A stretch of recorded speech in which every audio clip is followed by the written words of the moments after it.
Hudson River. There was his wife, whose spring wardrobe had not yet arrived from Paris and was still dressed in heavy winter velvet, without a dance partner in a very good room. Who could blame our little bird, then, for alighting eventually on the sill of one of those old-fashioned families to whom decorum still meant something? But when he chose the sill of number 17 Gramercy Park, well, that was still no guarantee of stayed lives within. And yet, on this particular evening, Diana Holland might well have been the only girl of her set who was, in fact, where she was supposed to be. For there she sat in her own room, alone, her shiny and unruly curls brushed and falling down around her neck. The rosy skin of her cheeks had been carefully scrubbed, and she looked into the elaborately carved and dark-stained vanity mirror where she had so often prepared for gay evenings out. There was nothing gay about her appearance now. Her usually dewy, deep-set brown eyes had cried themselves dry, and her small round mouth was twisted in despair.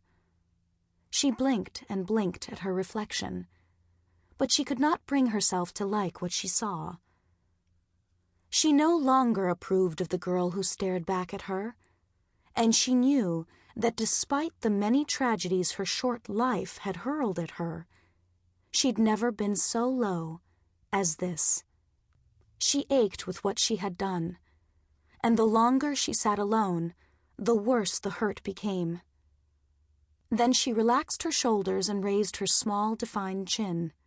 She blinked again, and resolution settled on her features. Her gaze did not waver from the mirror as her hand felt across the table for a pair of gold-plated scissors.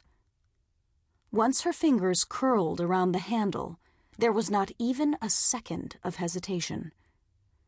She brought them to her curls and began to cut.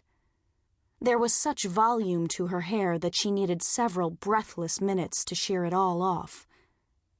It was only after it was done, when shiny brown heaps were amassed at her feet, that she pushed back her chair and broke away from her own reflection.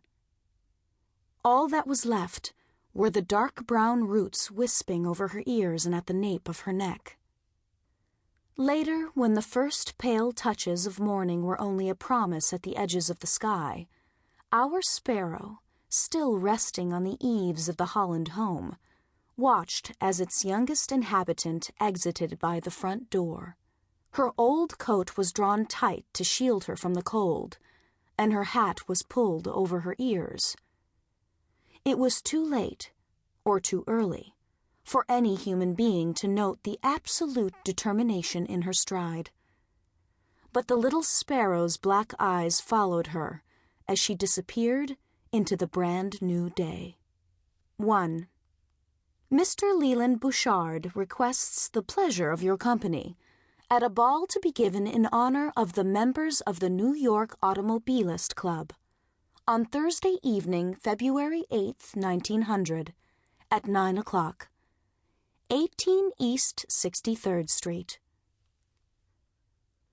Surely a girl as lovely as you, a girl who personifies loveliness itself, should not be hidden away on a night like this, on a night when everyone wants to see a fine figure and starry eyes, and where yours are the starriest of all. Diana Holland looked up innocently from the comb-crested silk sofa in the library and met the eyes of her friend, who leaned against the polished mahogany doorframe, having characteristically used twice as many words as were strictly necessary. His name was Davis Barnard, and though he wrote his gossip column under a pseudonym, he was the only famous writer Diana knew. Diana glanced to her left, where the eyelashes of her chaperone, Aunt Edith, were just touching down on that lady's high cheekbones. In Edith's face, Diana could see the future of her own features, for the small, rounded mouth, the subtle nose, and the dark eyes, perfectly spaced under a generous forehead, were very like hers, albeit with the thinning and etching of age. Edith exhaled a sleepy, contented